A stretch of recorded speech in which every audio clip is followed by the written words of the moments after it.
ஓம் கிருஷ்ணாய பரமாத்மனே நமஹ. சாங்கிய யோகம் 2வது அத்தியாயம் பார்த்து கொண்டிருக்கும். கிருஷ்ணர் ஒரு செயலை எப்படி செய்ய வேண்டும் அப்படிங்கிற அறிவை அர்ஜுனனுக்கு சொல்லித்தரத்துக்கு ஆரம்பிச்சிட்டார் அப்படின்னு பார்த்தோம். முதல்ல என்ன அறிவை புகற்றார் அப்படின்னு சொன்னா, எந்த செயலை நீ செய்தாலும் அர்ஜுனா, அதுல உனக்கு லாபம் வரும், நஷ்டம் வரும், உனக்கு வெற்றி வரும், தோல்வி வரும், இவற்றால் உனக்கு இன்பம் வரும், துன்பம் வரும். இது எது வந்தாலுமே நீ இதுக்காக வருத்தப்படக்கூடாது, இதை நினைத்து நீ கவலைப்படக்கூடாது, இதுல உன்னுடைய கவனமானது இருக்கக்கூடாது. இந்த விஷயம்தான் நம்ம கடைசியா பார்த்தோம் 38வது ஸ்லோகத்தில். சுகே துக்கே சமே கிருத்வா, சமத்துவமா இருக்கணும். உன்னுடைய மனசானது இந்த 2 விதமான ரிசல்ட்டையும் ஒரே மாதிரி ஏத்துக்கும்.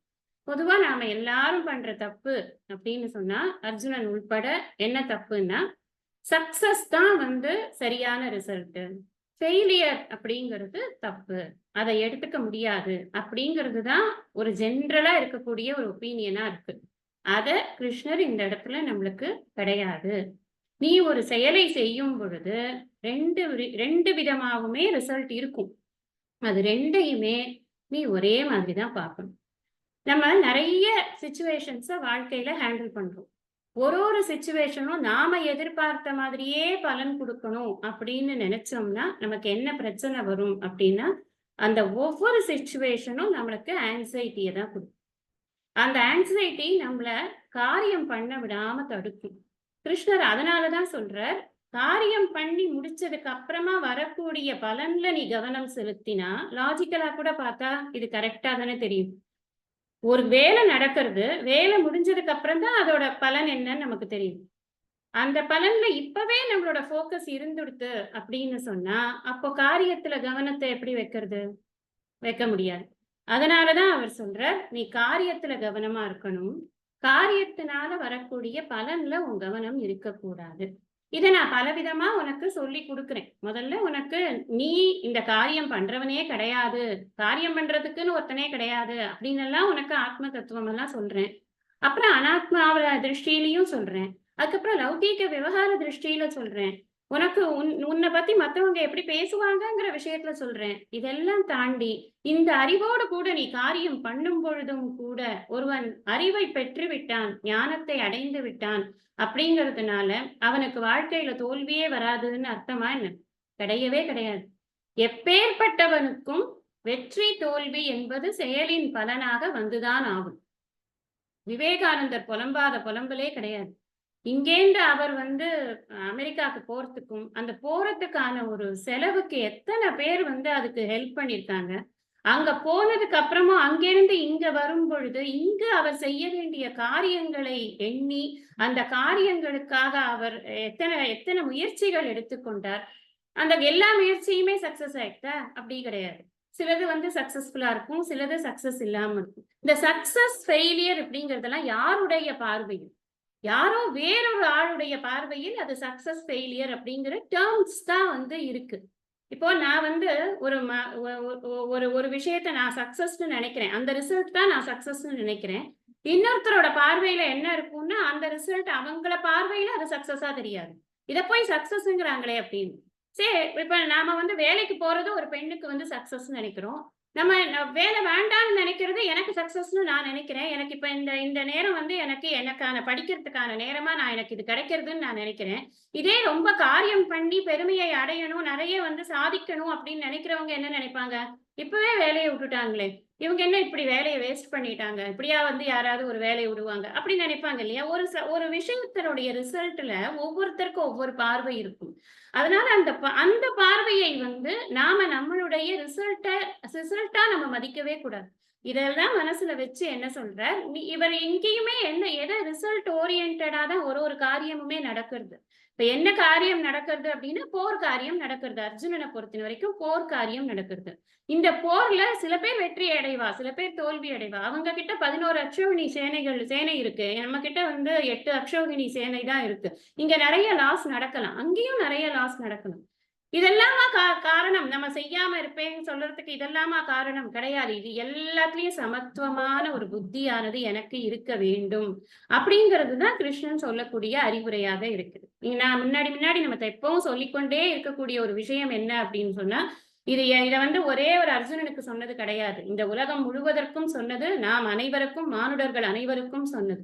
பகவான் ரமண மகரிஷி கிட்ட ஒரு டிவோட்டி போய் கேட்டாராம், பகவானே, கிருஷ்ணர் வந்து கீதைய சொன்னாரே, அது அர்ஜுனனுக்கா, திருதராஷ்டிரனுக்கா, இல்ல ஹனுமானுக்கா? ஏன்னா கொடியில ஹனுமான் இருக்காரு. கபித்வஜக பார்த்திருக்கோம் இல்லையா? அவர் கொடியில வந்து அர்ஜுனனுடைய தேர் கொடியில இருக்கிறது ஹனுமான் இருக்கார் அப்படின்னு. அங்க இருந்து அவர் கீதை கேட்டார் அப்படிங்கிறது சாஸ்திரம். அப்ப அவருக்கா அப்படின்னு கேட்டா, பகவான் உடனே சொன்னாராம், உனக்காக தான் சொன்னார் அப்படின்னு. இட் மீன்ஸ் என்ன? எல்லா மானுடர்களுக்காகவும் சொன்னது. அது யாரோ ஒரு ஆளுக்கு சொன்ன விஷயம் கிடையாது. சுக துக்கே சமே கிருத்வா. ரொம்ப விரும்பின ஒருத்தர் இப்ப இல்ல. எனக்கு அது துக்கம்.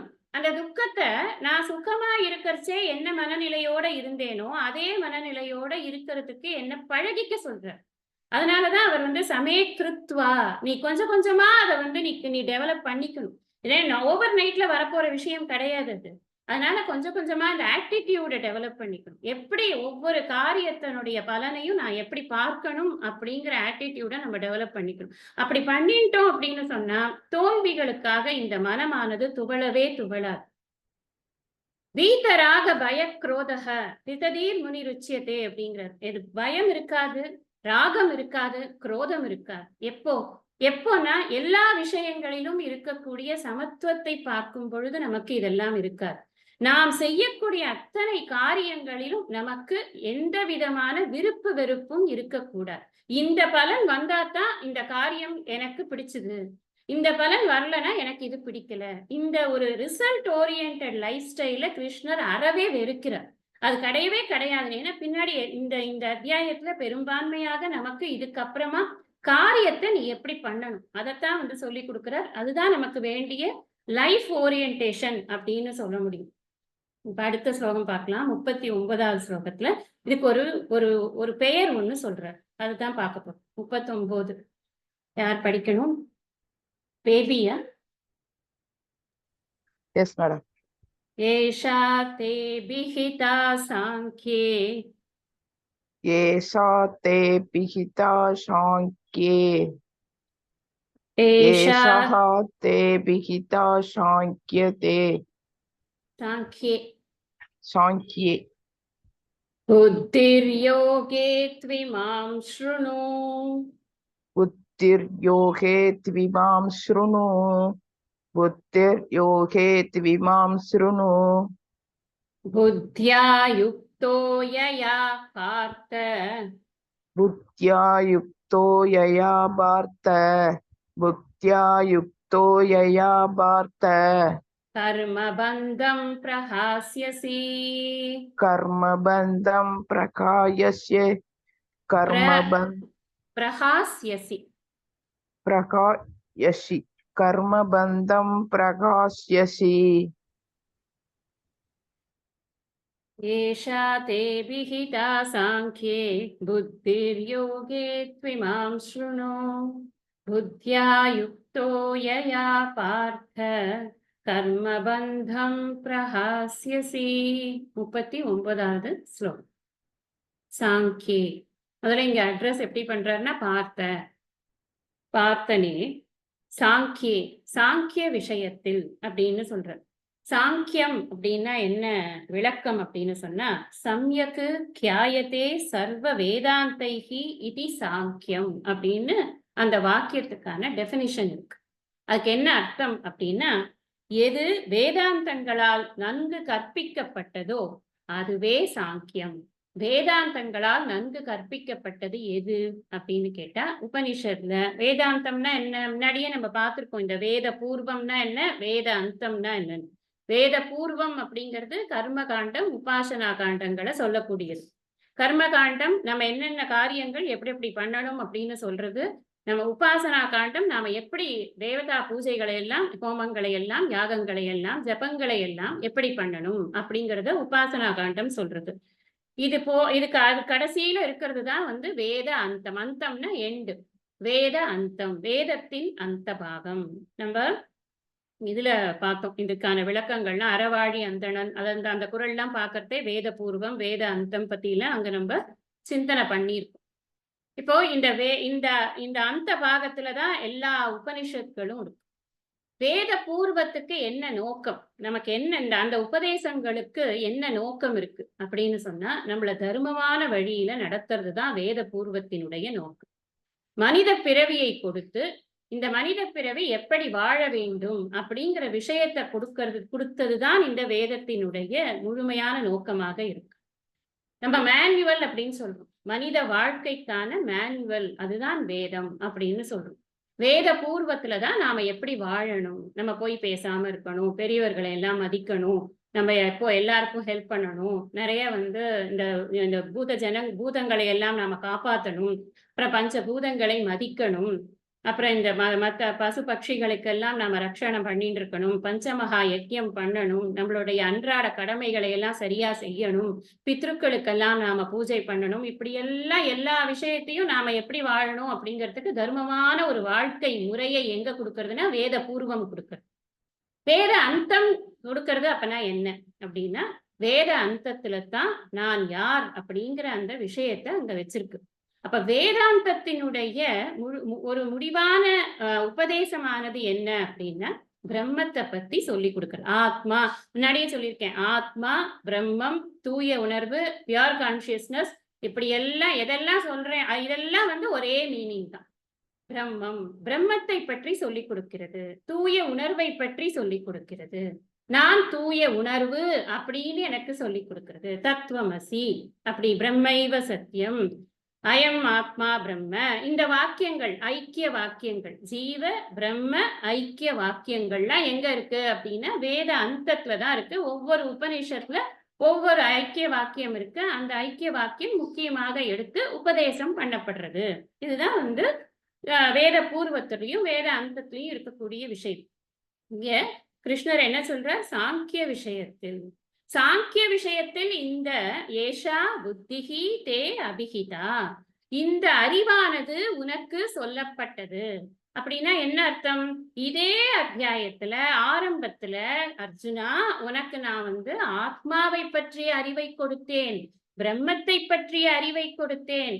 பிரம்மத்தை பற்றிய அறிவை பெற்று அந்த அறிவோடு கூட நீ வாழ வேண்டும் என்பதற்காக உனக்கு உண்மை அறிவை, மெய்யறிவை, எப்பொருள் எத்தன்மைத்தாயினும் அப்பொருள் மெய்ப்பொருள் காண்பதறிவது, அந்த மெய்ப்பொருளின் அறிவை உனக்கு நான் கொடுத்தேன் அப்படின்னு இங்க சொல்றார். முதல் வரியில அதைத்தான் சொல்றார்.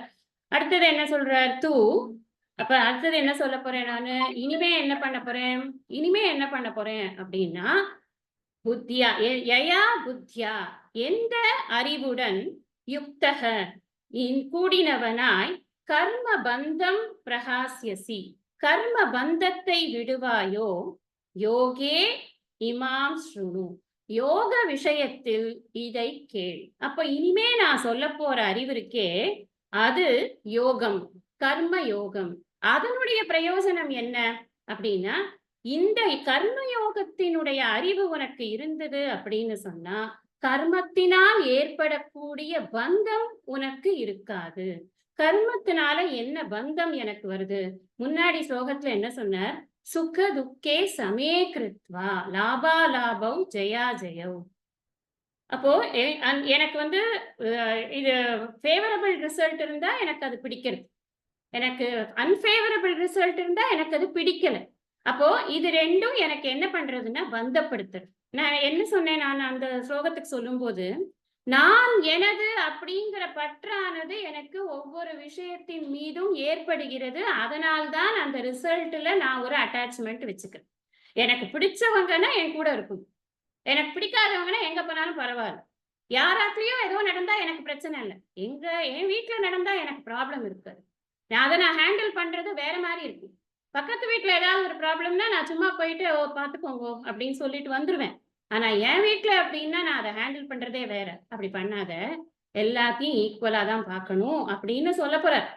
அந்த ஈக்குவலா பாக்குறதுனுடைய இது எப்ப வரும்? அந்த ஈக்குவலா பாக்குறதுனுடைய புத்தி எப்ப வரும்னா எல்லாம் ஈக்குவல்னு புரிஞ்சாதான் வரும். அது முதல்ல தெரிஞ்சாதான் அது புரியும். அதைத்தான் சாங்கியத்துல உனக்கு நான் சொல்லி கொடுத்துட்டேன். எல்லாம் ஈக்குவல். ஒண்ணுதான் இருக்கிறது அந்த ஆத்மா ஒன்றுதான். தூய உணர்வு ஒன்றுதான். அது தாண்டி நீ என்னத்தெல்லாம் பார்க்கறியோ அத்தனையும் வெறும் தோற்றம் தான். நிற்பதுவே நடப்பதுவே நீங்கள் எல்லாம் தோற்ற மாயைகளோ அப்படின்னு கேட்டார் இல்லையா? அதுக்கு இதான் அர்த்தம். வெறும் தோற்ற பிழையா இதெல்லாம்? அவ்வளவுதானா இதுக்கு எக்ஸிஸ்டன்ஸ் இவ்வளவுதானா? கொஞ்ச நேரம் தானா? அதையும் சொன்னாரே. வியக்த மத்தியானி பாரத. கொஞ்ச நேரம் இருக்க போற விஷயம்ப்பா இது. அதுக்கே இவ்வளவு இம்பார்ட்டன்ஸ் கொடுக்கணும் அப்படின்னு. அந்த அறிவு ஒருத்தனுக்கு இருந்ததுன்னு சொன்னா எல்லாரையும் எல்லாத்தையும் ஒரே மாதிரி பார்ப்போம். எல்லாருக்கும் ஏற்படக்கூடிய உணர்ச்சிகளுக்கு மதிப்பு கொடுப்பான். இப்ப என்ன சொல்றார் அப்படின்னு சொன்னா, இந்த கர்ம யோகம் அப்படிங்கிற ஒரு விஷயம் உனக்கு தெரிஞ்சதுன்னு சொன்னா நீ என்ன பண்ணுவ அப்படின்னா, நீ இந்த அறிவை வைத்துக்கொண்டு உன்னுடைய வாழ்க்கையை நன்றாக நடத்தலாம். இந்த கர்மத்தினால் ஏற்படக்கூடிய பந்தம் என்பது உனக்கு ஏற்படாது. நாம இந்த வாழ்க்கையை சீராக நடத்தணும் அப்படின்னு சொன்னா பந்தப்படாம இருக்கும்.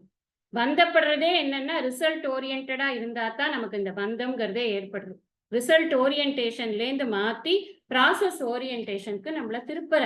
கிருஷ்ணர் திருப்புறது எங்க திருப்புறாருன்னா, செயலில் கவனம் செலுத்து, செயலின் பலனில் உள்ள கவனத்தை விட்டுவிடு அப்படின்னு சொல்றாரு. இது பிரதிஜ்ஞா வாக்கியம் அப்படின்னு பேரு. ஸ்ருணு அப்படின்னு சொல்லியிருக்கு. கேள், நான் சொல்வதை நீ கேள். எதை பற்றி சொல்ல போகிறேன்? கர்ம யோகத்தை பற்றி சொல்ல போகிறேன். யோக விஷயத்தில் இதை நீ கேள். இதே விஷயத்தை நீ எப்படி ஹேண்டில் பண்ணணும்? அதான் நான் முன்னாடி சொன்னேன். ஒரு ஒரு அறிவை கொடுத்தாச்சு. அந்த அறிவை எப்படி அப்ளை பண்றது லைஃப்ல? அதையும் தானே சொல்லிக் கொடுக்கணும். இப்ப நாம ஒரு இன்ஜினியரிங் படிக்கிறா, நம்ம வீட்ல இருக்கிற குழந்தைகள் யாராவது இன்ஜினியரிங் படிக்கிறான்னா, லாஸ்ட் இயர் என்ன பண்றா? அந்த ஒரு இன்டர்ன்ஷிப்னு ஏதோ ஒண்ணு அனுப்புறா இல்லையா? எதுக்காக அனுப்புறா?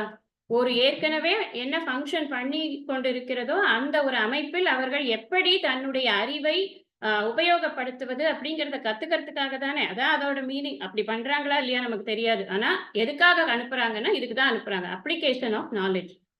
கிருஷ்ணரும் அதே மாதிரி உனக்கு நாலேஜை கொடுத்தாச்சு, அறிவை கொடுத்தாச்சு. சாங்கியம் என்பது அறிவு மாத்திரம்தான். இப்ப பிரம்மன் எப்படிப்பட்டது, அதனுடைய லட்சணம் என்ன, அது சத்தியமானது, அது நித்தியமானது, அது காரியங்கள் செய்வதில்லை, அது எந்த பலனையும் அனுபவிப்பதில்லை, அது எல்லையற்றதாக இருக்கிறது, அது யாண்டும் இருக்கிறது, இப்படியெல்லாம் சொல்றது பிரம்மனை பற்றிய அறிவு. இந்த அறிவை நான் எப்படி என்னுடைய காரியங்களில் உபயோகப்படுத்துவது? அறிவை பெற்றவுடன் எனக்கு ஆயுசு முடிஞ்சு போகாது. அறிவை பெற்ற பிறகு எனக்கு ஆயுசு நடக்க போறது. என்னுடைய காரியங்கள் இருக்கின்றன. அந்த காரியங்களில் இந்த அறிவினுடைய அப்ளிகேஷன் என்ன? அது தெரிஞ்சா தானே அறிவுக்கு பிரயோஜனம். ஒரு ஒரு அழகான ஒரு கோட்டு ஃபுல்லா மறந்து போச்சு எனக்கு. ஆனா அதோட அர்த்தம் சொல்றேன். என்னன்னா, இப்போ ஒருத்தருக்கு வைத்தியம் பண்ணணும்னு வச்சுக்கோங்களேன். ஒரு பேஷண்ட்டுக்கு வைத்தியம் பண்ணணும் அப்படின்னு சொன்னா, அந்த புக்ல இருக்கிற விஷயத்த அவர் படிச்சிருக்கணும். அந்த பிராக்டிகல் கிளாஸஸ்லாம் அட்டெண்ட் பண்ணியிருக்கணும். அப்பனா தான் அவருக்கு அறிவு வந்திருக்கும். அந்த அறிவை வச்சு தான் வைத்தியம் பண்ணணும். ஆன் த கான்ட்ரரி இன்னொரு ஆங்கிள்ல பார்த்தா, இவருக்கு அறிவெல்லாம் நெறைய இருக்கு. ஆனா பேஷண்ட்டே வரமாட்டேங்கிறா. அறிவ எங்க அப்ளை பண்றது? 2ம் வேணும் இல்லையா? ஒருத்தருக்கு அறிவும் வேணும். அது அப்ளிகேஷனுக்கான பிளேஸும் வேணும். 2ம் வேணும். இது 2ம் இருந்தா மட்டும் தான் ஒருத்தரால சரியா ஒரு அறிவை பிரயோஜனமாக உபயோகிக்க முடியும். இந்த காரணத்துக்காகத்தான் கர்மயோகத்தை பத்தி சொல்றார். இப்ப என்ன சொல்றாருன்னா, இந்த ஞானம் சாங்கிய விஷயத்துல இந்த ஞானம் உனக்கு சொல்லப்பட்டது. இப்ப ஆத்ம ஞானத்தை உபதேசிச்ச பிறகு உனக்கு நான் இப்பொழுது யோக விஷயத்தை சொல்லப் போகிறேன் அப்படின்னு. 11வது ஸ்லோகத்திலேருந்து 30வது ஸ்லோகம் வரைக்கும் சொன்னது பூரா சாங்கியம். இந்த இதுக்கு தலைப்பே என்ன வச்சிருக்கு? சாங்கிய யோகம்னு தான் வச்சிருக்கு. சாங்கிய யோகம்னாலே நம்ம என்ன எதுக்காக அது டைரக்டா அதே வச்சிருக்குன்னா, ஆத்மாவை பற்றிய விஷயம் இதில் தான் சொல்லப்பட்டிருக்குங்கிறது நமக்கு புரியணுங்கிறதுக்காக வச்சிருக்கு. அப்போ 11லேருந்து 30 வரைக்கும் 11லேருந்து 30 வரைக்கும் சாங்கிய யோகத்தை சொல்லியாச்சு. 31லேருந்து 38 வரைக்கும் விவகார திசையில அதை எப்படி புரிஞ்சுக்கிறது அப்படிங்கிற விஷயத்தையும் சொல்லியாச்சு. இப்ப என்ன சொல்ல போறார் அப்படின்னு சொன்னா, நீ என்னென்ன காரியங்கள் செய்யறியோ அத்தனை காரியத்திலையும் இதை நீ எப்படி அப்ளை பண்றது? இந்த லௌகிக்க இந்த கர்ம பந்தம் அப்படின்னு சொன்னா, இந்த பந்தமே நமக்கு எப்போ வருது அப்படின்னு சொன்னா, போத் லௌகீகமா பண்ணாலும் வரும். உலகியல் விவகாரங்கள்லயும் நமக்கு பந்தம் வரும். வைதிக காரியங்கள் பண்ணினாலும் பந்தம் வரும். நம்ம நினைச்சுக்க கூடாது. ஏதோ பூஜையெல்லாம் பண்ணிட்டா நமக்கு ஒண்ணுமே அதெல்லாம் போயிடும் போல இருக்கு. அப்படிலாம் இல்ல. பூஜை பண்ணாலும் எக்ஸ்பெக்டேஷன் இருக்கு. இந்த பந்தம்ங்கிறது எந்த இடத்துல இருக்கு தெரியுமா? எக்ஸ்பெக்டேஷன்ங்கிற பாயிண்ட்ல தான் வருது.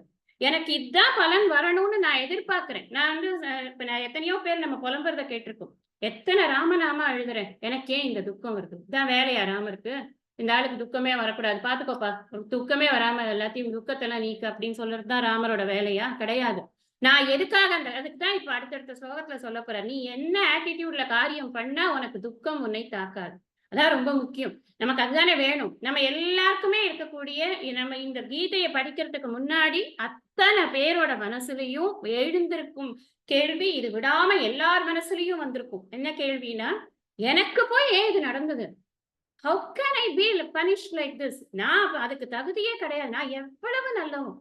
நான் என் மனசறிஞ்சு நான் ஒரு தப்பு பண்ணது கிடையாது. எனக்கு இந்த இந்த இந்த ஒரு கஷ்டத்தை ஏன் கொடுத்தார் பகவான்? இப்ப நம்ம எல்லாருக்குமே ஒரு எண்ணம் என்ன இருக்குன்னா, பகவானோட வேலையே நமக்கு கஷ்டம் கொடுக்கறது தான் அப்படின்னு. கஷ்டமே தான் கொடுத்துட்டு இருக்காரா பகவான்னா? கிடையாது. சுகம் நிறைய கொடுக்கிறார். ஆனா நம்மளோட ஃபோக்கஸ் அதுல கிடையவே கிடையாது. இந்த பந்தம் எப்ப வருது? எந்த ஆங்கிள் வருது அப்படின்னு சொன்னா, நான் எக்ஸ்பெக்ட் பண்றேன். இந்த இடத்துல இந்த இந்த காரியம் எனக்கு சுகம் தரணும். தரலனா நான் அந்த காரியத்துல ஒரு வெறுப்பை டெவலப் பண்ணிக்கிறேன். அந்த வெறுப்பு எனக்கு அடுத்தடுத்தது என்னை தவறு செய்ய தூண்டுகிறது. அந்த தவறுகள் என்னை மீண்டும் மீண்டும் பிறக்கறதுக்கு எனக்கு ஹேத்துவாக இருக்கிறது. இன்னொரு ஆங்கிள்ல இத சொல்றச்சே கொஞ்சம் ஜாக்கிரதையா புரிஞ்சுக்கோங்க. புண்ணியமே கூட நமக்கு தடைதான். மோட்சத்துக்கு புண்ணியமே கூட தடைதான். நிறைய புண்ணியம் சேருதுன்னு நினைச்சுட்டு சேர்த்து கொண்டிருந்தால் புண்ணியமும் நாம் செலவழிக்க வேண்டிய ஒரு விஷயம்தான். நமக்கு பணம் இருந்தாலும் தடை, பணம் இல்லைனாலும் தடை. அது மாதிரி புண்ணியம் இருந்தாலும் தடை, புண்ணியம் இல்லைனாலும் தடை. புண்ணியத்தையே மீண்டும் மீண்டும் தோற்றுவித்துக் கொண்டே இருக்கும். அப்போ மீண்டும் மீண்டும் இந்த பலன்களை விரும்பி விரும்பி நாம் செய்யக்கூடிய காரியங்கள் மீண்டும் மீண்டும் பலன்களைத்தானே கொடுத்து கொண்டிருக்கும். எப்ப நான் பலன்களின் மீது நான் வந்து பற்று வைக்காமல் என்னுடைய காரியங்களை செய்ய ஆரம்பிக்கிறேனோ அப்பொழுதுதான் எனக்கு மனதில் நான் யார் என்ற விசாரம் செய்வதற்கான ஒரு ஒரு ஸ்பேஸே கிடைக்கும். இல்லைன்னா ஸ்பேஸே கிடைக்காது. என்ன ஆகும்? இந்த கோயில் பார்த்தாச்சு, சரி ரைட்டு, நமக்கு புண்ணியம் பேங்க்ல அக்ரூவ் ஆயிடுது, பிரச்சனை இல்லை. அடுத்தது வேற யாராவது ஒருத்தர் நீங்க டூர் போடுறீங்களா, நான் உங்களோட வந்துடுறேன், அந்த கோயில் போயிட்டு வந்துடலாம். ஓ நீங்களும் போடுறீங்களா, சரி அடுத்தது உங்களோட போயிடும். இப்படி போயிட்டே இருந்தா எங்க நம்ம நின்று நிதானமா நான் யாருன்னு பாக்குறது? எப்ப நான் தெரிஞ்சுக்கிறது நான் யாருங்கிறத? நான் யாருன்னு தெரிஞ்சுக்காம என்னை பற்றிய அறிவை பெறாமல் நான் இந்த பவசாகரத்தின் இந்த சுழற்சியை என்னால் கட் பண்ணவே முடியாது. அதுதான் சாஸ்திரம் சொல்றது. அப்ப புண்ணியமே கூட நமக்கு ஒரு எல்லையில் புண்ணியமும் தடையாக இருக்கிறது அப்படிங்கிறது தான் சாஸ்திரத்தினுடைய தீர்மானமான முடிவு. இரண்டையுமே சமன்படுத்தி இரண்டும் இல்லாமல் ஆகித்தான் நாம இந்த பிறவி சுழற்சியை நாம வந்து நீக்கிக் கொள்ளணும். இது கொஞ்சம் அதிகம்தான் இப்ப சொல்றது. இருந்தாலும் ஜாகிரதையா புரிஞ்சுக்கோங்க. புண்ணியம் சம்பாதிக்கணும். புண்ணியத்தின் மீது கூட அதிகமான பற்று வைக்க கூடாது. அந்த ஆங்கிள் மாத்திரம் இப்ப இதை புரிஞ்சுக்கோங்க. எதன் மீது பற்று வைத்தாலும் பிரச்சனை தான். பற்று அப்படின்னு ஆரம்பிச்சாச்சுன்னா நல்லதுல எல்லாம் பற்று வைக்கலாமா? கெட்டதுலதான் பற்று வைக்க கூடாது. அப்படி கிடையாது. நல்லதுலயும் பற்று வைக்காத, கெட்டதுலயும் பற்று வைக்காத. ரெண்டுத்துலயுமே நீ ப்ராப்பர் ஆக்ஷன் பண்ணு வித் ப்ராப்பர் ஆட்டிடியூட். அதான் சுவாமிஜி சொல்லு. Proper action with proper attitude. எந்த ஆட்டிடியூட்ல நீ பண்ணணும்? நிறைய படிக்கணும். நாம இப்ப வந்து இதுல சுவாமிஜியோட அனுகிரகம் இருந்து திருவள்ளுவருடைய அனுகிரகமும் நமக்கு நிறைய இருந்தா பொருட்பால் படிக்கிறச்சே நம்ம நிறைய வினை தூய்மை, ஆழ்வினை உடைமை, நிறைய வினைகளை பற்றியே ஏகப்பட்ட அதிகாரங்கள் இருக்கு நமக்கு. வினை திட்பம், இப்படி நிறைய அதிகாரங்கள். செயல்கள் எப்படி செய்ய வேண்டும், அதுல நமக்கு என்ன ஆட்டிடியூட் இருக்கணும் அப்படிங்கறதெல்லாம் அழகா நம்ம திருக்குறள்லயும் படிக்கதான் போறோம். அதனால இந்த டாபிக் ஃபுல்லாவே என்ன படிக்க போறோம், another 4 or 5 ஸ்லோகாஸ் நமக்கு என்ன படிக்க போறோம் அப்படின்னா up to 46 வரைக்குமே கர்ம யோகத்தினுடைய விஷயங்களை பத்தி படிக்க போறோம். இப்ப நம்ம இந்த ஆங்கிள் நம்ம பார்க்கும் பொழுது நமக்கு ஒரு 2 விஷயத்த சுவாமிஜி இந்த இடத்துல நமக்கு வந்து இன்ட்ரடியூஸ் பண்ற. 2 வேர்ட்ஸ முதல்ல இன்ட்ரடியூஸ் பண்ற. என்ன வேர்ட்ஸ் அப்படின்னு சொன்னா, சகாம கர்ம அனுஷ்டானம், அப்புறம் நிஷ்காம கர்ம அனுஷ்டானம். இந்த 2 வேர்ட்ஸ் நமக்கு இன்ட்ரடியூஸ் பண்ற.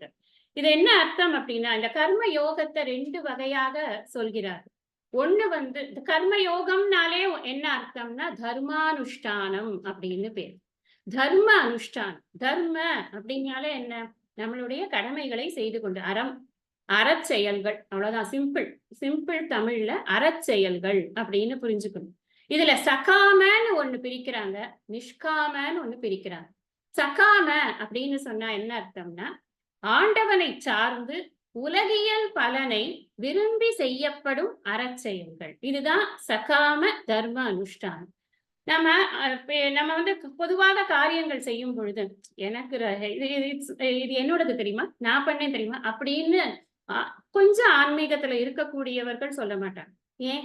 ஏன்னா என்னென்ன நமக்கு ஒரு ஒரு இது இருக்கு, ஒரு திறமைன்னு ஒண்ணு ஏதாவது இருக்கு அப்படின்னு சொன்னா அது பகவானுடைய அனுக்கிரகம் அப்படிங்கிறது நமக்கு புரிய ஆரம்பிக்கும். ஆன்மீக வாழ்க்கையில வரும் பொழுதுதான் நமக்கு அது புரிய ஆரம்பிக்கும். நமக்கு பகவானுடைய அனுக்கிரகத்தினால் ஒவ்வொரு காரியமும் நடக்கிறது அப்படின்னு. அதனாலதான் சுவாமிஜி சொல்றார், ஆண்டவனை சார்ந்து உலகியல் பலனை விரும்பணும். எனக்கு நிறைய உலகியல் பலன்கள் வேணும்னு ஆசையா இருக்கு. என்னுடைய வீட்டுல வந்து நிறைய சுப நிகழ்ச்சிகள் நடக்கணும்னு ஆசையா இருக்கு. எனக்கு நான் என்னை சார்ந்தவர்கள் எல்லோருடைய இல்லங்களிலும் நிறைய விஷயங்கள் நான் பண்ணணும்னு நிறைய இதெல்லாம் இருக்கு, திட்டங்கள்லாம் இருக்கு. அதெல்லாம் நாமளே பண்ணிட முடியுமா? அப்படி பண்ணா என்ன அர்த்தம்? அப்படி நினைச்சா என்ன அர்த்தம்? அதுக்கு நமக்கு அகங்காரம் கூடி போயிடும், நாம தான் பண்றோம் அப்படின்னு நினைச்சா, இல்லையா? அதனாலதான் ஆண்டவனை சார்ந்திருப்பது. இறைவனுடைய அனுக்கிரகத்தினால் எனக்கு காரியங்கள் நடக்கணும். அந்த பலனை விரும்பி பண்ணலாம், தப்பு கிடையாது. அந்த பலனை விரும்பி பண்ணும் பொழுது அது சகாம தர்ம அனுஷ்டானம் அப்படின்னு. காம காமன என்ன? எனக்கு வேணும்னு நினைக்கிறது, விரும்புறது. சகாமன பலனை விரும்பி பண்ணக்கூடிய தர்ம அனுஷ்டானம் அப்படிங்கிறது. நிஷ்காம நிஷ்காமன ஆப்போசிட் சகாம, எனக்கு பலனில் இச்சை இல்லை. இந்த இடத்துல நம்ம தப்பா புரிஞ்சுடுவோம். எப்படின்னா, பலனே வேண்டான்னு நினைக்கிறது. கடமையை இச்சை, பலனை எதிர்பார்க்காது. சூப்பரா ஒரு டைலாக்கை எழுதி அதுக்கு தப்பு தப்பா விளக்கம் போயிட்டே இருக்கு இல்லையா, எல்லா இடங்கள்லயும். தப்பு. கடமை இச்சை, பலனை எதிர்பார்க்காதே. நீ எதிர்பார்க்கிற பலன் வரணும்னு நினைக்காது. பலன் எப்படி இருந்தாலும் உண்டு. நான் வந்து இது ஒரு சின்ன எக்ஸாம்பிள் சொன்னா உங்களுக்கு புரிஞ்சிடும். நான் நன்னா பாத்திரம் தேய்ச்சிருக்கேன், நன்னா தேய்ச்சு கிளீனா கவுத்து வச்சிருக்கேன். நான் பாத்திரம் தேய்க்கிறேனே, சோப்பெல்லாம் போட்டு தேய்ச்சு அலம்பின உடனே அது வந்து வெளுக்கிறதா வெளுக்கலையா, அழுக்கெல்லாம் போறதா போடலையா, போயிடுறது. அவ்வளவுதான். வேலையை பண்ணியாச்சு, பலன் வந்துடுத்து. என்ன பலன்? கிளீன் ஆயிடுத்து. நான் என்ன பிரச்சனை எனக்குன்னா, யாராவது ஒருத்தர் என்னை கூப்பிட்டு எவ்வளவு அழகா பாத்திரம் தேய்ச்சிருக்காரு, பளிச்சுங்க முகமே தெரியாது, அப்படி அழுக்கா நீட்டா அடிக்குச்சு, இப்படி எல்லாம் எனக்கு சொல்லணும். இதுதான் என்னோட ப்ராப்ளமே. யாராவது நான் எதிர்பார்க்கிற மாதிரி அந்த பலன் வரணும், அங்கதான் எனக்கு ப்ராப்ளம். நிஷ்காம தர்ம அனுஷ்டானம் என்னது? எனக்கு எந்த விதமான எதிர்பார்ப்பும் இல்லை, நான் கடமைகளை மாத்திரம் செய்து கொண்டிருக்கிறேன். அப்போ இந்த சகாம தர்ம அனுஷ்டானம் பண்றானே அவன் சகாம கர்ம யோகம் பண்றான் என்ன அர்த்தம். நிஷ்காம தர்ம அனுஷ்டானம் பண்றானே அவன் நிஷ்காம கர்ம யோகம் பண்றான் அப்படின்னு அர்த்தம். இந்த கர்ம யோகம் அப்படின்னு சொன்னாலே இந்த பலனை எதிர்பார்க்காமல் செய்வது அப்படிங்கிறத நம்ம சேர்த்து புரிஞ்சுக்கணும். அதுல சகாம அப்படின்னு போட்டதுனால பலனை எதிர்பார்க்கிறான், அதுவும் ஆண்டவனை சார்ந்து உலகியல் பலன். அந்த வேர்ட்ஸை விட்டுறாதீங்க. ஏன்னா இதெல்லாம் வந்து எல்லாரும் சொல்றது இல்லை. சுவாமிஜி மட்டும்தான் இப்படி அழகா புரியுற அளவுக்கு இதை நிறுத்தி நிதானமா சொல்றாரு. அதனாலதான் மெனக்கெட்டு அந்த வேர்ட்ஸை, வெரி வெர்பாட்டிங் வேர்ட்ஸ் ஆஃப் சுவாமிஜி, அதுதான் நமக்கு ரொம்ப ஆத்தென்டிக்காவும் புரியறதுக்கு சௌகரியமாவும் இருக்கும். நம்மளா ஒரு வேர்ட் போட்டோம்னு வச்சுக்கோங்களேன், அதனால நிறைய குழப்பம் வரும். அதனாலதான் குருநாதருடைய வேர்ட்ஸை அப்படியே எடுத்துக்கிறது. அப்படியே எடுத்துட்டா நமக்கு குழப்பமே கிடையாது. ஆண்டவனை சார்ந்த உலகியல் பலன்களை நான் எதிர்பார்த்து செய்யும் காரியங்கள் சகாம தர்ம அனுஷ்டானம். அதே ஆண்டவனை சார்ந்து உலகியல் பலன்களை எதிர்பார்க்காமல் நான் செய்யக்கூடிய காரியங்கள் நிஷ்காம தர்ம அனுஷ்டானம். இதுக்குதான் சமத்துவ புத்தி யோகம் அப்படின்னு பேர் சொல்றான். சமத்துவ புத்தி யோகம் அப்படின்னு சொன்னா இதனால என்ன எனக்கு கிடையாது, சுக்க துக்கே சமே கிருத்வா, எப்படி நான் சமமா பாக்குறது அப்படின்னு சொன்னா எனக்கு பலன்களில் எந்த விதமான எதிர்பார்ப்பு இல்லை. பலன்களே வேண்டாம்னு நான் சொல்ல முடியாது, அது என் கையில இல்ல. என் கையில இல்லாத விஷயத்த ஒரு வயசாகி பல்லெல்லாம் போனவன் எனக்கு முறுக்கெல்லாம் வேண்டாம், எனக்கு பிடிக்காதுன்னு சொல்லுவானா?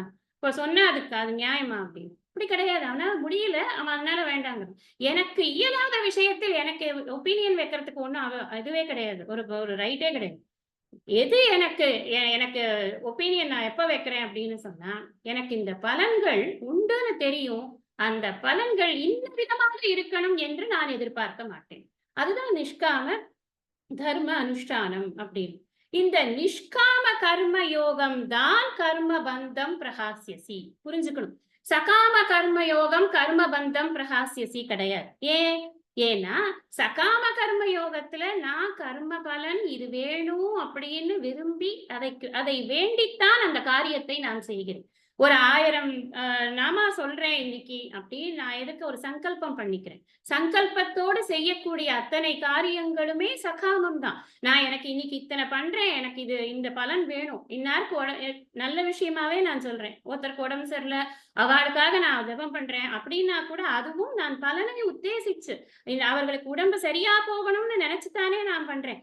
அதனால அது சகாம தர்ம அனுஷ்டானத்துல தான் வருது. அது கர்மபந்தம் பிரகாசியசிங்கிறதுக்கு எடுத்துக்க முடியாது. என்ன காரணம்? அது ஒருவேளை நடக்கலைன்னா நான் இந்த பந்தத்துல மாட்டிக்கொண்டு நான் திரும்ப சுவாமிகிட்ட போய் கேள்வி கேட்டுட்டு இருப்பேன். நான் ஏன் இதை பண்ணேனே நீ பண்ணலையே, நான் உனக்கு கதை பண்ணேனே நீ பண்ணலையே. சுவாமி கிட்டயும் நிறைய பேர் என்ன பண்றா, ஒரு வியாபாரி மாதிரி டிரான்சாக்ஷன் தான் வச்சுக்கிறா. நான் உனக்கு இவ்வளவு கோவில்ல இதை பண்ணினேன், அத்தை பண்ணேன், இதை பண்ணேன், ஆனா சுவாமி எனக்கு கவனிக்கவே இல்லை. எனக்கு எங்க வீட்டுல வந்து இவ்வளவு பிரச்சனைகளை கொடுக்குறாரு அவர், அப்படி இப்படின்னு சுவாமியை திட்டின்னு உட்காந்துருக்கா நிறைய பேர். ஆனா இதெல்லாம் இல்ல, இந்த எக்ஸ்பெக்டேஷன்லாம் எதுவும் இல்லை. நிஷ்காமமாக நான் செய்யக்கூடிய ஒவ்வொரு காரியமும் எனக்கு கர்மங்கள்னு சொல்லும் பொழுது கர்மங்களினுடைய பலன்களில் ஏற்படக்கூடிய பற்றிலிருந்து என்னை விடுவிக்கிறது. பந்தம்னா பற்று. இந்த பற்றிலிருந்து என்னை விடுவிப்பது எது அப்படின்னு சொன்னா நிஷ்காமமாக நான் செய்யக்கூடிய காரியங்கள் தான். அதனால ஏன்னா ஒவ்வொரு மனிதனுக்கும் இயற்கையாகவே மலங்கள்னா மன அழுக்குகள் நிறைய இருக்கு. நம்ம சைவ சமயத்துல சொல்லக்கூடிய அழுக்குகள் ஆணவம், கர்மம், மாயை அப்படின்னு 3 விதமான மும்மலங்களை ஜெயிக்கணும்னு சைவ சமயத்துல எல்லாம் சொல்லி நிறைய உபதேசங்கள் எல்லாம் இருக்கு. இந்த ஆணவம், கன்மம், மாயைலாம் இருக்கே, இதெல்லாம் தான் நமக்கு ஒவ்வொரு பலனிலும் இதுதான் பலனாக வர வேண்டும் அப்படிங்கிற ஒரு எக்ஸ்பெக்டேஷனை டெவலப் பண்றது எது அப்படின்னா நம்மளுடைய அகங்காரம் தான். நான் பண்றேன், எனக்கு இது வரணும் அப்படின்ற எண்ணம் மேலோங்கும் பொழுது எனக்கு அது வந்து எனக்கு கிடைக்கல அப்படிங்கிற போது நான் வேற மாதிரி ரியாக்ட் பண்றேன். நான் அந்த வேற மாதிரி ரியாக்ட் பண்றேன் இல்லையா, 99.99% நான் தப்புதான் பண்றேன். நான் வேற மாதிரி ரியாக்ட் பண்றேன்னு சொல்லிட்டு நான் வந்து இனிமே நான் வந்து எல்லாத்தையும் அன்பா இருக்க போறேன் அப்படி இருக்க மாட்டேன். எனக்கு வேணுங்கிற பலன் கிடைக்கல, சுவாமி கிட்டே கூட நான் சண்டை தான் போடுவேன். நான் என்ன சுவாமி கிட்ட போய் அன்பாவா கேட்க மாட்டேன். அந்த பலன் உத்தேசிச்சுடுத்து மனசு அப்படின்னு சொன்னா அது அடுத்தது அது காமம், குரோதம், லோபம், மோகம்னு ஒவ்வொன்னா விரிந்து கொண்டே போய் இந்த 6 பகைவர்களுக்கு உள்ள பூர்ணமா இடத்தை கொடுத்துரும். அதுக்காகத்தான் என்ன சொல்றாருன்னா நிஷ்காமமாக ஒவ்வொரு காரியத்தையும் செய், அது உனக்கு கர்ம பந்தத்தை ஏற்படுத்தாது, அதை நீ கடந்து விடலாம் அப்படின்னு சொல்றார். அடுத்தது பேபி மேகலாவாமா, நீங்க 40வது ஸ்லோகம் படிக்கலாமா? வந்திருக்கேளா பேபி மேகலா? வந்திருக்கலன்னா பாரதி வாங்கப்பா. பாரதி வந்திருக்காங்களா? ஹரி ஓம்மா. ஹரி ஓம். ஹரி ஓம். நேஹா விக்ரமநாசோஸ்தி, நேஹா விக்ரமநாசோஸ்தி, 2 வாட்டி நேஹா விக்ரமநாசோஸ்தி, பிரத்யவாயோ ந வித்யதே, பிரத்யவாயோ ந வித்யதே, பிரத்யவாயோ ந வித்யதே, ஸ்வல்பமப்யஸ்ய தர்மஸ்ய, ஸ்வல்பமப்யஸ்ய தர்மஸ்ய, ஸ்வல்பமப்யஸ்ய தர்மஸ்ய, த்ராயதே மகதோ பயாத், த்ராயதே மகதோ பயாத், த்ராயதே மகதோ பயாத், நேஹா விக்ரமநாசோஸ்தி, பிரத்யவாயோ ந வித்யதே, ஸ்வல்பமப்யஸ்ய தர்மஸ்ய, த்ராயதே மகதோ பயாத். இப்ப என்ன சொல்றார், இந்த கர்ம யோகத்தினால நான் கர்ம யோகத்தை புகழ்ந்து சொல்றேன். இதனால நமக்கு வந்து என்ன பலன் கிடைக்கிறது, இந்த கர்மத்தை யோகமாக பண்ணும் பொழுது, அதுவும் நிஷ்காம கர்ம யோகத்தை பண்ணும் பொழுது நமக்கு என்ன பலன் கிடைக்கிறது அப்படிங்கிறத புகழ்ந்து பேசப்படுறது. இகன்னு சொன்னா இந்த கர்மயோகம் என்ற இந்த ஒரு விஷயத்தில் அப்படின்னு புரிஞ்சுக்கணும். அஸ்தி ந அபிக்கிரமநாசக அபிக்கிரமநாசக நாஸ்தி அப்படின்னா எந்த விதமான தோல்வி என்பதே கிடையாது. இந்த கர்ம யோகம்ங்கிற விஷயத்துல தோல்வி என்பதே கிடையாது. புதுசா நமக்கு கேட்கறது, ஃபர்ஸ்ட் டைம் கேட்கும் போது அது எப்படி சண்டை போட்டு தோத்து போயிட்டான் அப்படின்னா கூட தோல்வி கிடையாதுங்கிறாரே, அப்ப எப்படி சொல்றாரு அத அப்படின்னு. வித்யதே ந பிரத்யவாய, ரெண்டாவது பிரத்யவாய ந வித்யதே. இந்த இடத்துல பிரத்யவாய அப்படின்னா தப்பா நடந்துடுறது, தப்பா பண்ணிடுறது, எதிர்மறையான ஒரு விளைவு, அதுவும் கிடையாது. ந வித்யதே, அதுவும் கிடையாது.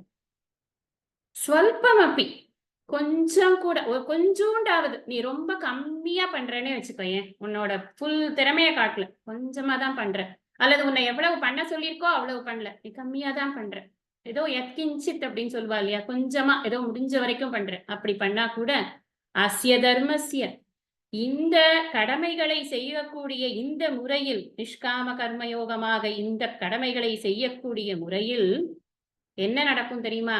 திராயதே மகதோ பயாத். திராயத்தேனா காப்பாத்து, உன்னை காப்பாத்தும். எங்கேந்து காப்பாத்தும்?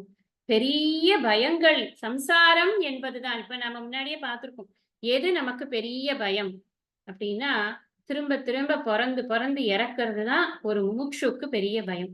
முமுட்சுனா முக்தியை விரும்பக்கூடியவனுக்கு பெயர் முமுட்சு அப்படின்னு பெயர்.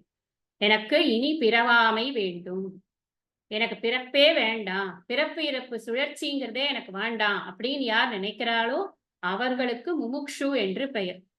இப்ப ஒரு முமுட்சுக்கு பெரிய பயமே என்னன்னா, திரும்ப பிறந்துடுவேனோ, இன்னொரு தாயின் வயிற்றில் நான் கருவில் நான் உட்கார்ந்துடுவேனோ அப்படின்ற பயம்தான் அவர்களுக்கு அதிகமாக இருக்கும். அதுக்கு பேர் தான் சம்சார பயம். அது வேண்டான்னு தான் போய் இறைவனுடைய கால்களை பற்றி கொள்வதே. அப்போ திராயத்தே மகதோ திராயத்தே மகதக பயாத். மகதகனா ரொம்ப பெரிய பயம். எது? சம்சாரம்ங்கிற பயம் தான். அவ்வளவு பெரிய பயத்துல இருந்து உன்னை இது காப்பாற்றும். இப்ப 3 பலன் சொல்ற, இந்த மூணு விஷயம் சொல்ற இந்த நிஷ்காம கர்ம யோகத்தின் மூலமாக. சுவாமி பரமார்த்தானந்தர் சொல்ற, இந்த என்டையர் பிலாசபி, கீதாவோட பிலாசபி நமக்கு என்ன சொல்லறதுக்கு வருது அப்படின்னு சொன்னா, பீஸ் ஆஃப் மைண்ட்னா என்னன்னு சொல்றதுக்கு தான் இது முக்கியமா முயற்சி பண்றது நமக்கு. அவர் அழகான ஒரு இது சொல்ற, ஒரு வேர்ட் சொல்ற. இந்த பீஸ் ஆஃப் மைண்ட் அப்படிங்கிறது உங்ககிட்ட என்ன இருக்குங்கிறதுல இல்லப்பா, நீ யாருங்கிறதுல தான் இருக்கு. நீ யாருங்கிறத தெரிஞ்சுட்டு இருக்கிறதுல தான் உனக்கு பீஸ் ஆஃப் மைண்ட் இருக்கு. யோசிச்சு பாருங்க, எவ்வளவு ப்ரொஃபவுண்ட் வேர்ட்ஸ், எவ்வளவு ஒரு அறிவை தரக்கூடிய ஒரு வேர்ட்ஸ் இது. நம்ம கிட்ட நிறைய பணங்காசு இருக்கு, நமக்கு ஒரு ஊர்ல பாதி என்னோடதுதான், நான் என்ன வேணா நினைச்சா வாங்கலாம், எந்த ஊருக்கு வேணா போலாம், எவ்வளவு வேணா சாப்பிடலாம், யாருக்கு வேணா நான் நினைக்கிறதெல்லாம் கூட கொடுக்கலாம், என்ன வேணா பண்ணலாம், என் சொத்தே குறையாது, எனக்கு ஒண்ணுமே தேவைங்கிறதே இருக்காது, என்ன என்கிட்டதான் எல்லாரும் வாங்கிக்கிற அந்த அளவுக்கு என்கிட்ட எல்லாமே இருக்கு, சகலமும் இருக்கு. ஆனா மன அமைதி இல்லைன்னா என்ன பிரயோஜனம்? இந்த வாழ்க்கையினால ஏதாவது ஒரு சின்ன பிரயோஜனமாவது இருக்க முடியுமா? அவர்களால் நிம்மதியாக வாழ முடியலன்னா என்ன பிரயோஜனம்? யோசிச்சு பாரு. நிறைய இதுக்கெல்லாம் ஹோம்ஒர்க் நம்மளே பண்ணிக்கலாம். நமக்கு தெரிஞ்ச நிறைய பேர் இருப்பாங்க அந்த மாதிரி. இப்ப அவங்களுக்கு பீஸ் கிடைக்கிறதாங்க, கிடைக்குது. ஒன்னும் கிடையாது அவங்க கிட்ட, பராரியா இருப்பான். நம்ம ஃபக்கீர் அப்படின்னு சொல்லுவோம். ஷிரடி சாய்பாபாவை என்னன்னு சொல்லுவோம்? ஃபக்கீர் அப்படின்னு தான் சொல்லுவான். ஃபக்கீரா இருந்துட்டு அவர்கிட்ட ஊரே அவரோட காலில் விழுந்தது அப்படின்னு அவரோட சரித்திரத்துல எதை வச்சுட்டு அவருக்கு அவ்வளவு மரியாதை? ஞானம்தான், தான் யார் என்ற அறிவு. இந்த மகான்கள் கிட்ட என்ன இருக்குன்னு எல்லாரும் ஓடுறா அப்படின்னா, அவர்கள்ட்ட பெரிய நிதி இருக்கு. என்ன நிதி இருக்குன்னா, தான் யார் என்ற அறிவு. ஒருத்தன் கிட்ட எது அவனுக்கு மன அமைதியை கொடுக்கிறது அப்படின்னு சொன்னா, தன்னை பற்றிய அறிவுதான் மன அமைதியை கொடுக்கும். என்னை பற்றிய அறிவு எனக்கு முழுமையா இருந்தா, சிம்பிளான ஒரு எக்ஸாம்பிள், எனக்கு என்னை பத்தி யாரும் தெரியும்னா, நான் யார் என்ன நிலையில இருந்தாலும் என்னை கம்பேர் பண்ணி நான் கவலைப்பட்டுக்க மாட்டேன். என்னை பற்றிய அறிவு எனக்கு இல்லைன்னா, நான் என்னை லிமிட்டட் பர்சனா நினைத்து கொண்டிருந்தேன், என்னை இந்த வெறும் உடம்பு மனசு புத்திக்குள்ள வாழ்ந்து கொண்டிருக்கக்கூடிய ஒரு சாதாரண ஜீவனாக என்னை நான் நினைத்து கொண்டிருந்தேன் என்று சொன்னால், அவனுக்கு இவ்வளவு அழகு இருக்கே, அவனுக்கு இவ்வளவு பணம் இருக்கே, அவனுக்கு இவ்வளவு மதிப்பு இருக்கே, அவனுக்கு இவ்வளவு மரியாதை இருக்கே, அவனுக்கு இவ்வளவு பதவி இருக்கே, அவனுக்கு இவ்வளவு சொத்து இருக்கே அப்படின்னு நான் ஒவ்வொன்னையும் நினைச்சு நினைச்சு அடுத்த அதிகாரம் நம்ம அதைத்தான் பார்க்க போறோம். அழுக்காராம் பொறாமையில வெந்து சாவேணும். ஆனா நான் என்ன நிறைவானவன், பூர்ணமானவன், எங்கும் நிறைந்தவன், ஆனந்தமே வடிவானவன் நினைச்சுட்டேன். இது நினைச்சுக்கிறது புரிஞ்சுட்டேன் அப்படின்னு சொன்னா அதுக்கப்புறம் நான் யாரை பத்தியாவது நான் கம்பேர் பண்ண முடியுமா? எனக்கு ஏதாவது ஒரு வாய்ப்பு இருக்குமா? வாய்ப்பே இருக்காது. ஏன்னா என் மனசு ஏற்கனவே ஆனந்த சாகரத்துல இருக்கு, நிறைவா இருக்கு. இந்த நிறைவான மனசு, அந்த பீஸ் எப்ப வரும் அப்படின்னு சொன்னா எனக்கு என்னை பற்றிய அறிவு வரும் பொழுதுதான் வரும். பொதுவா எல்லாருமே பண்ற தப்பு என்ன அப்படின்னா, எனக்கு ஆனந்தம் என்பது ஏதோ ஒரு விஷயத்தினால்தான் வரணும். லட்டு சாப்பிட்டாதான் எனக்கு ஆனந்தம், என் நாக்குக்கு ஆனந்தம். நல்ல சினிமா பார்த்தாதான் என் கண்ணுக்கு ஆனந்தம். சரி, அது கூட ஒரு மோசமான உதாரணமா இருக்கும். நான் கைலாய மலையில் சென்று அந்த அந்த கைலாயநாதனை பார்த்தால்தான் என் மனதிற்கு ஆனந்தம். நினைப்பு இதெல்லாம் நாமளா நினைச்சுக்கிறது. நான் இந்த இந்த சங்கீதத்தை கேட்டாதான் எனக்கு ஆனந்தம். ஐம்பொறிகளுக்கும் நாம பிக்ஸ் பண்றோம். இது கிடைச்சாதான் ஆனந்தம் அப்படின்னு. இந்த ஐம்பொறிகளுக்கு அப்பாற்பட்ட ஆனந்த ஸ்வரூபம் தான் நீ அப்படின்னு சாங்கிய யோகிக்கு முன்னாடி சொன்னார். ஏஷா சாங்கியே அப்படின்னார் இல்லையா? அதுதான் இந்த அறிவை கொடுக்கிறது.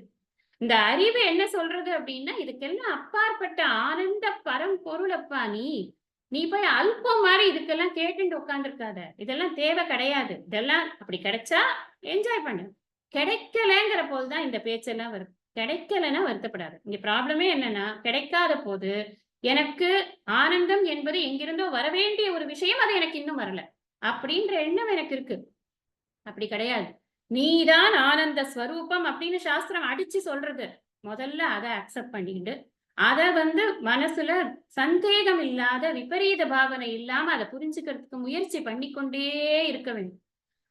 நமக்கு என்ன ஒரு ப்ராப்ளம் இருக்கு அப்படின்னு சொன்னா, என்னுடைய அனுபவம் அதுக்கு தடை பண்றது. நான் ஆனந்த ஸ்வரூபம் நினைத்து கொண்டு நான் உட்கார்ந்து கொண்டிருக்கிறேன். யாரோ ஒருத்தர் வீட்டுல இருக்கிறவங்க யாரோ ஒருத்தர் என்கிட்ட ஆமா இப்படி உட்கார்ந்து கல் மாதிரி உட்கார்ந்து இருந்தேன்னா காப்பி வருமா, போய் எழுந்து போய் காப்பி போடு அப்படின்னு சொல்லும்போது எனக்கு கோவம் வருது. நான் ஆனந்த ஸ்வரூபம்னு உட்காந்து என்ன ஆனந்த ஸ்வரூபமா நினைக்க கூட விட மாட்டேங்கிறாங்களே, எனக்கு வேலை கொடுக்குறாங்களே அப்படின்னு கோவம் வருதா இல்லையா? பிராக்டிக்கலா இல்லையே. நான் ஆனந்த ஸ்வரூபம்ங்கிறதுக்காக எனக்கு என்ன பூஜை போட்டு பூஜையா பண்றாங்க, அதெல்லாம் இல்லையே. அப்ப எனக்கு பிராக்டிக்கலா இல்லையே, எனக்கு புரியலையே அப்படின்னு எனக்கு எண்ணம் வருது இல்லையா? அதைத்தான் கிருஷ்ணர் போக போக நமக்கு புரிய வைப்ப. நீ ஆனந்த ஸ்வரூபம் தான். நீ எத்தனை காரியங்கள் செய்து கொண்டிருந்தாலும் நீ ஆனந்த ஸ்வரூபம்ங்கிறத மறக்காம உள்ளுக்குள்ள அது உனக்கு எப்படி மூச்சு காற்று போய்கொண்டே இருக்கிறது. ஆனால் நீ அது மூச்சு போய்கொண்டிருக்கிறது, வந்து கொண்டிருக்கிறது என்பதை ஒவ்வொரு மூச்சுக்கும் நீ நினைவில் வைத்துக் கொள்ளாமல் நீ அதை அனுபவிக்கிறாயோ, அது மாதிரி இந்த ஆனந்தத்தை நீ அனுபவிக்க வேண்டும். அதற்காகத்தான் சொல்லி கொடுக்கிறார் நமக்கு எப்படி இத பிராக்டிக்கலா யூஸ் பண்றது அப்படின்னு. என்னுடைய அனுபவம் எனக்கு நான் ஆனந்த ஸ்வரூபம் என்பதை உணர்த்த மாட்டேன் என்கிறது. அதான் உலகம். அந்த பிரகிருதியினோட சுபாவம் அப்படித்தான் இருக்கு, மாயையினுடைய சுபாவம் அப்படித்தான் இருக்கு. அதை நான் எப்படி ஹேண்டில் பண்ணணும், அதுதானே இங்க நமக்கு வேண்டும். இப்ப இன்னொரு பாயிண்ட் இங்க சொல்லியிருக்கார். உனக்கு பிரத்யவாய தோஷம் வராதப்பா, உனக்கு மிஸ்டேக்ஸ் ஆகாது அப்படின்னு. இந்த ஸ்லோகத்துக்கு மாத்திரம் சுவாமிஜி வெரி டீப் மீனிங் கொடுத்திருக்காரு. நிறைய இதை பத்தி பேசியிருக்காரு. இந்த ஒரு கிளாஸ்ல இதை முடிக்க முடியும்னு எனக்கு தோணலை. பட் இருந்தாலும் அவர் என்ன சொல்லியிருக்காரோ எல்லா விஷயத்தையும் கன்வே பண்ணணும் அப்படிங்கிறது எனக்கு ஒரு பேராசைன்னு தான் சொல்லணும். நிச்சயமா அதை சொல்லணும்னு ஒரு ஆசையில தான் எல்லாத்தையும் சொல்றேன். இதுல என்னன்னா, இதுக்கு ஒரு எக்ஸாம்பிள் பரமார்த்தாஜி கொடுக்குற ஒரு எக்ஸாம்பிள். இந்த எக்ஸாம்பிளை ரொம்ப ஜாகிரதையா புரிஞ்சுக்கணும். நாமளும் இந்த கிளாஸ்ல நிறைய தடவை இதை பத்தி நானும் நம்ம ஸ்லோகா சாண்டிங் போதெல்லாம் சொல்லியிருக்கேன். என்ன எக்ஸாம்பிள் கொடுக்குறாரு அப்படின்னா, இது எதுக்கு இந்த எக்ஸாம்பிள்னா, உனக்கு பிரத்யவாய தோஷம் வரும். இந்த இடத்துல பிரத்யவாய அப்படின்னு சொன்னா என்ன அர்த்தம்னா, முன்னாடி நம்ம ஒரு இடத்துல பிரத்யவாயன்னு பார்த்தோம். அங்க பிரத்யவாயத்துக்கு அகரணே பிரத்யவாயக அப்படின்னு அர்த்தம் இருக்கு அப்படின்னு பார்த்தோம். செய்யாமல் இருந்தால் உனக்கு பிரத்யவாய தோஷம். இங்க சங்கரர் என்ன சொல்றாரு அப்படின்னா, நீ ஒருவேளை தப்பா பண்ணிட்டனா கூட இதுல உனக்கு பிரச்சனை வராது. எவ்வளவு ரிலீஃப் பாருங்க. நான் தப்பா ஒரு ஸ்லோகம் சொல்லிட்டேன்னா கூட எனக்கு ப்ராப்ளமே இல்லையா. ஏன்னா நான் நிஷ்காம கர்மயோகத்தோட அந்த காரியத்தை செய்ய போறேன். நான் சகாம கர்மயோகமா செய்யும் பொழுது நான் சொல்லக்கூடிய மந்திரங்கள் மந்திரஹீனம் கிரியாஹீனம் இல்லாம இருக்கணும். மந்திரஹீனம் கிரியாஹீனம்னா என்ன அர்த்தம்னா, மந்திரத்தை தப்பா சொல்றது, அந்த செய்ய வேண்டிய வேலை, அந்த மந்திரத்துக்கு செய்ய வேண்டிய அந்த ஹோம வேலைகள்லாம் இருக்கே அதெல்லாம் தப்பா செய்யறதெல்லாம் அக்செப்டட் கிடையாது. எப்போ நான் பலனை எதிர்பார்த்து ஆண்டவனை சார்ந்துதான், ஆண்டவனை சார்ந்த உலகியல் பலனை எதிர்பார்த்து செய்யும் பொழுது நான் தப்பு பண்ண முடியாது. தப்பு பண்ணா அதுக்கு தண்டனை உண்டு. ஆனா நிஷ்காம கர்ம யோகமா நான் பண்ணும் பொழுது இந்த உலகியல் பலன் எனக்கு வேண்டாம். அப்ப எனக்கு என்ன பலன் கிடைக்கும்? இங்கதான் ஒரு ரகசியம் இருக்கு. நீ உலகியல் பலன் வேண்டான்னு சொன்னாலும் வேணும்னு சொன்னாலும் உனக்கு ஒரு பலன் நிச்சயம் உண்டு. அது கேரண்டி. அது என்ன தெரியுமா? அதுதான் மன தூய்மை, சித்த சுத்தி. நம்ம அடிக்கடி இதை தானே சொல்லியிருக்கோம். எந்த ஸ்லோகம் சொல்றதா இருந்தாலும் அந்த புக்ல ஒரு பலன் போட்டிருப்பான், அதை இக்னோர் பண்ணிடலாம். நமக்கு முக்கியமா என்ன பலன் கிடைக்கும், என்ன பலன் வேணும்னா சித்த சுத்தி. நான் அம்பால கொஞ்ச நேரம் நினைக்கிறேன், அதுக்காக தான் சிவசக்தியா யுக்தோன்னு நான் சொல்றேன், இல்லைன்னா நான் சொல்ல போறது கிடையாது. எனக்கு அந்த ஒரு ஸ்லோகம் சொல்லும் பொழுது அம்பாள் மனசு ஃபுல்லா நிறைஞ்சிருக்கு. அந்த ஒரு நிமிஷம், அந்த 2 நிமிஷம் என் மனசுல காமக்ரோத எண்ணங்கள் எதுவும் உள்ள வராம சுத்தமா இருக்கே, அந்த சுத்தத்துக்காகத்தான் நான் அந்த காரியத்தை பண்றேன். காரியம் அந்த கர்மா, இந்த கர்மால எனக்கு ஒரே ஒரு விஷயம்தான் வேணும், என் மனசு சுத்தமாகணும், வேற ஒண்ணுமே எனக்கு வேண்டாம். இதுதான் நிஷ்காம கர்ம யோகத்தினுடைய மிகப்பெரிய ஒரு ஸ்ட்ரென்த். என்னன்னா இதுதான் இங்க. அதனால என்ன சொல்றாரு ஆதிசங்கரர், நீ ஒருவேளை தப்பா ஏதாவது ஒண்ணு பண்ணியாச்சுன்னா கூட பரவாயில்லப்பா, அதனால ஒண்ணும் இல்லை. ஒரு ஒரு ஒரு ஒரு வைத்தியன் வந்து தப்பா சிகிச்சை பண்ணிட்டானா கூட அப்புறம் அதை சரி பண்ணிக்கலாம் இல்லையா? அந்த மாதிரிதான் இது. அதனால நீ வந்து அதை பத்தி கவலைப்பட வேண்டியது இல்லை, அந்த கர்மத்தை யோகமா பண்ணும் பொழுது அப்படின்னு சுவாமிஜி பரமார்த்தாஜி கொடுக்குற எக்ஸாம்பிள் என்னன்னா, விஷ்ணு சஹஸ்ரநாமமோ லலிதா சஹஸ்ரநாமமோ இந்த கீதையே கூட நம்ம சொல்லும் பொழுது க த ப எல்லாம் நமக்கு நிறைய தடுமாறுறது. யாருக்கெல்லாம் சான்ஸ்கிரிட் தெரியவே தெரியாதோ அவர்களுக்கு அந்த அழுத்தங்கள் வரத்தான் வரதில்லைனாலும் நம்ம சொல்லுங்கோன்னு ஏன் சொல்றோம்னா, இது எந்த பலனையும் உத்தேசிச்சு செய்யாமல் வெறும் சித்த சுத்தியை மாத்திரம் உத்தேசித்து செய்தால் எந்த ஒரு கெடுபலனும் நிச்சயமாக கிடையாது. மிஸ்டேக்ஸ் வந்தாலும் அதனால் பாதிப்பு அடைவதில்லை. இப்ப எல்லாருக்கும் ஒரு பெரிய ரிலீஃப் இருக்கும். நம்ம என்ன பண்ணணும் அப்படின்னா, எந்த ஒரு கர்மா பண்ணும் பொழுதும் எனக்கு பலனில் எந்த எக்ஸ்பெக்டேஷனும் இல்லை பகவான். நான் செய்யக்கூடிய காரியங்கள் எனக்கு சித்த சுத்தியை எப்படியும் கொடுக்கும், எனக்கு தெரியும். நான் என்னை சரண்டர் பண்ணி உன்கிட்ட இதை நான் பண்றேன் அப்படின்னு நாம உட்கார்ந்து ஒவ்வொரு காரியத்தையும் பண்ணும் பொழுது அதுல எந்தாவது ஒரு தப்பு வந்தா கூட அது நமக்கு எந்த ஒரு பாதிப்பையும் தராது அப்படின்னு. இங்கே சுவாமிஜி 3 விதமாக இந்த கர்ம அனுஷ்டானங்களை பிரிக்கிறார். சகாம தர்ம அனுஷ்டானம் ஒண்ணு, நிஷ்காம தர்ம அனுஷ்டானம் ஒண்ணு, 3வது சகாம அதர்ம அனுஷ்டானம். இதுவும் பண்றா எல்லாரும். சகாம பலனை விரும்பி அறவழியில் இல்லாத காரியங்களை செய்வது. இப்ப அதுக்கு நமக்கு என்ன பலன் கிடைக்கும் நமக்கே தெரியும். அந்த பலன்களை பற்றி கிருஷ்ணர் இங்கு பேசுவது கிடையாது. இங்க பேசக்கூடியது முக்கியமான டாபிக் என்ன அப்படின்னு சொன்னா, இதுல நிஷ்காம தர்ம அனுஷ்டானம் தான். இதத்தான் அபிக்கிரமக நாஸ்தி அப்படின்னு. நீ நிஷ்காமமாக காரியங்களை செய்து கொண்டிருந்தாய் என்று சொன்னால் அந்த கர்மங்களினால் உனக்கு ஒரு நாளும் எந்த விதமான ஃபெயிலியரும் வராது. ஏன் வராதுன்னா, நான் எதிர்பார்ப்பை அந்த ரிசல்ட் மேல வைக்கல. இதனுடைய தொடர்ச்சியை நாம வந்து அடுத்த வகுப்புல நாம படிக்கலாம். இது படிக்கணும். மகாத்மியம் யார் படிக்கணுமோ? ரோனா படிக்கிறீங்களா?